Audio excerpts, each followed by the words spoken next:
And they explain that we don't have just a federal government budget crisis.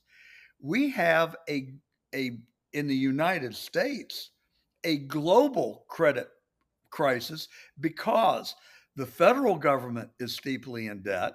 State governments, for the most part, are steeply in debt. Pension funds, state run teacher pension funds, are in debt. Municipalities are in debt. Authorities are in debt.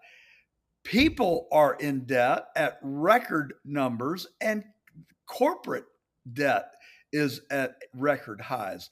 We have the potential for a colossal uh, financial crisis like we've never seen before if Yes, the adults don't show up in the room. right. And I And have to tell you, I'm as guilty as the other people that we've just talked about because I'm building okay, a house based on borrowing the money from yeah. myself.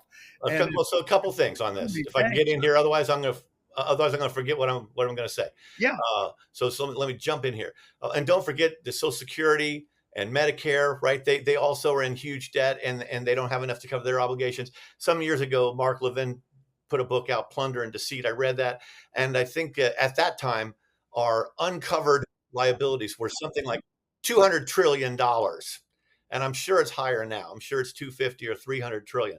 So yeah, that's all a big concern. But understand that when a world debt crisis happens, when suddenly markets start to plunge because they are afraid that the US will default, when this big crisis happens next, if it ever happens, all of the money in the rest of the world will flood into the United States as the safest place in a terrible crisis, as the one place that maybe has a chance of paying back its bills. So we will get stronger, not weaker, in the next crisis, despite all of our debt. Look, I'm an optimist. I'm a salesman. I'm, you got to be optimistic if you're a salesman. My high school principal told me, he said, uh, I don't worry about you. They had to burn the building down to get me out of there, by the way. But he said, and he was trying to build my confidence up as a struggling adolescent who did not like high school. He said, I don't worry about you, Gordon. He said, you can sell ice to Eskimos. You're going to do just fine. I've carried that one 10-second conversation with me my entire life. My point is, we're going to be okay, I believe.